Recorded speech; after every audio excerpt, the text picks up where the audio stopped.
I know, Dr. Frankl, that you have written that there are 3 ways to find meaning, one being in adopting an attitude toward a fate which cannot be changed. And in Jerry's case, it seems to me that that's what logotherapy has done for you. You have a permanent disability, a severe disability. There's nothing much you can do about that, but what you do have control over is your attitude. Could you tell us how logotherapy helped to shape your attitude? I think that it's important to remember my attitude adoption and the logotherapy that I employed initially was without any knowledge of logotherapy. I had not read any books and I had no acquaintance with it, but intuitively I modified my attitude toward the situation. In one particular line that Dr. Frankl quotes fairly often, I broke my neck, it didn't break me. I had a physical constraint that I had to deal with over which I could not change. I had no ability to suddenly walk again. However, I did have the ability to choose to live and at least attempt a meaningful life in spite of that physical disability. I think that substantiates your theory that within the human being is this innate searching for meaning, and it sounds like that's what you were doing, Jerry. And then when you read Dr. Frankl's work, it all fit together. This was exactly how you had been thinking. Did you have that feeling? It began to fit together, and as I've written, when I read his book, I was overcome with a sense of deja vu, because many times, he spoke of reactions and the way he felt and the way he interpreted his experiences in the concentration camps. And repeatedly were the times when I identified personally, I felt the exact same way when I lay in that hospital bed as he did when he was in that concentration camp. It's also a compliment, what Jerry says, a compliment for logotherapy in a strange way, inasmuch as usually each one who comes up with a so-called new therapeutic or other scientific approach prides himself to offer something new, as I said right before.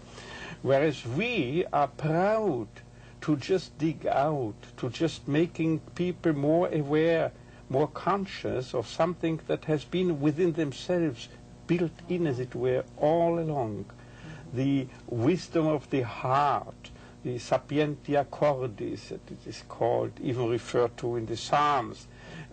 Man, due to, forgive my shifting the terminology from the Psalms to logotherapy, what I am used to calling the pre-reflective ontological self-understanding is just that the fact that man knows all along intuitively, as he put it, Jerry put it, intuitively, what life is all about.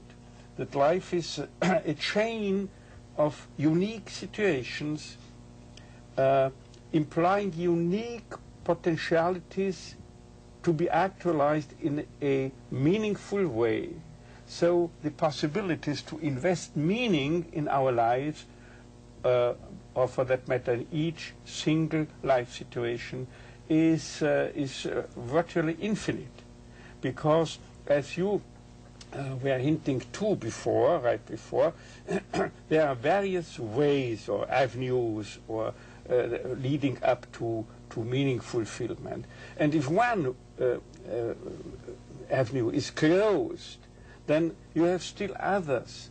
And it's up to the intuition of a really alert spirit as that of Jerry's to find out, if I cannot do that, he said, physically, yes, over against mentally or spiritually or existentially for that matter. If I cannot use this avenue, I have to turn to another one. There are always possibilities and always alternatives. And he made use of this fact on the grounds of his immense intuitive capacity. And that we are just verbalizing in logotherapy the more or less unconscious, or better to say implicit wisdom of the man in the street. This is a compliment. This makes us proud. I wonder if so it's calling forth the potential. Pardon me? Calling forth the potential that is within the human The awareness of the potentials inherent as potentialities waiting to become actualities. Right. I think your quote in Man's Search for Meaning is that we should not ask what we can expect from life, but rather what life expects from us. And right. This is a Copernican switch, turning the greatest question on the lips or in the hearts of any human being, albeit more often than not on an unconscious level, turning this into the reverse. Actually, there is implied the fact that actually it's not up to us to ask the question, what is the meaning of life, but upon closer scrutiny, we might become aware in the final analysis that we are those who are asked, that life is asking questions to us. Questions we can answer, have to answer, but can answer only not by verbal replies, but by action, by doing something. Each situation confronting us implies a question. But this question can only be answered by our deeds, by our acting, by our, not to say our behavior, and if need be, if the situation necessitates just to shoulder it, because we cannot do anything about it, for instance, a more or less permanent handicap, in such a case, what we can change is ourselves. Changing in the sense of rising above the situation, growing beyond ourselves.